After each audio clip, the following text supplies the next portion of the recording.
Melihat pernyataan dari Pelosi ketika Mhm. ada di Taiwan, beliau mengatakan bahwa beliau ingin mendukung demokrasi yang ada di Taiwan. Tetapi sekali lagi, ini kan tidak seperti itu ditafsirkan oleh Beijing.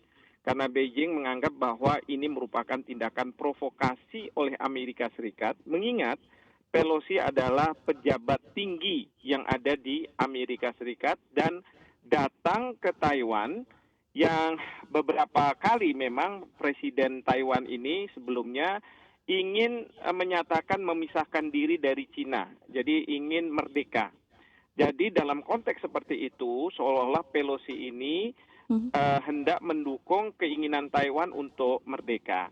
Nah, ini tentu tidak akan bisa diterima oleh Beijing karena Taiwan itu menurut Beijing adalah bagian dari Cina.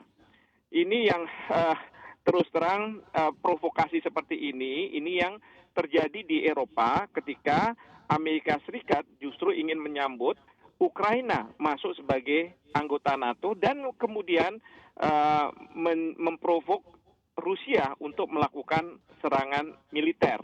Nah, ini yang saya khawatirkan adalah kata-kata dari Beijing yang mengatakan bahwa Amerika Serikat akan membayar mahal. Mhm. Bukannya tidak mungkin Beijing akan membuat yang disebut sebagai special military operation sebagaimana yang ada di yang dilakukan oleh Rusia terhadap Ukraina. Baik Prof, ini kan Presiden Joe Biden kita ketahui sebenarnya ingin bertemu secara langsung dengan Presiden China Xi Jinping begitu ya. Namun Ketua DPR Amerika Serikat Nancy Pelosi justru mengambil langkah berbahaya dengan mendatangi Taiwan. Apakah pertemuan Biden dan Xi Jinping ini bisa batal, Prof? Saya yakin itu sangat-sangat bisa batal karena Xi Jinping, Presiden Cina, tidak akan bisa terima dengan tindakan dari Pelosi dan saya yakin tindakan Pelosi ini sebenarnya mendapatkan endorsement dari Presiden Joe Biden karena beliau adalah pejabat tinggi Amerika Serikat dan Presiden Biden tentu tahu konsekuensinya. Dan yang kedua, kalau dari sisi partai politik, Pelosi dan Joe Biden adalah partai Demokrat.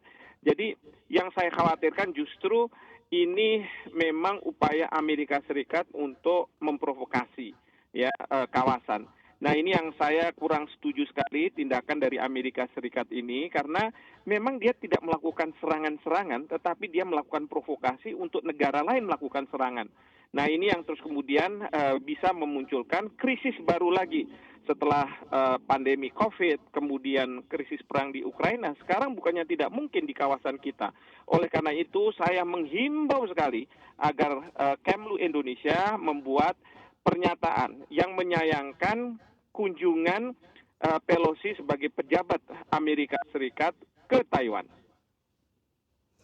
Baik, Prof. Ini kan China, Taiwan, Amerika Serikat ini kan pemain besar di bidang chip semikonduktor begitu ya buat peralatan elektronik, otomotif dan lain-lain. Ini kalau sampai rantai pasoknya terganggu gara-gara konflik memanas, ini pasti efeknya ke seluruh dunia gitu. Ini seperti apa pandangan Anda? Saya rasa ini akan menjadi sebuah krisis baru, akan terjadi disrupsi yang sangat luar biasa karena dunia pada saat ini memiliki ketergantungan kepada chip semikonduktor dan lain sebagainya. Teknologi-teknologi ini tidak akan bisa jalan tanpa itu dan ini tentu akan memunculkan ketidakstabilan dunia.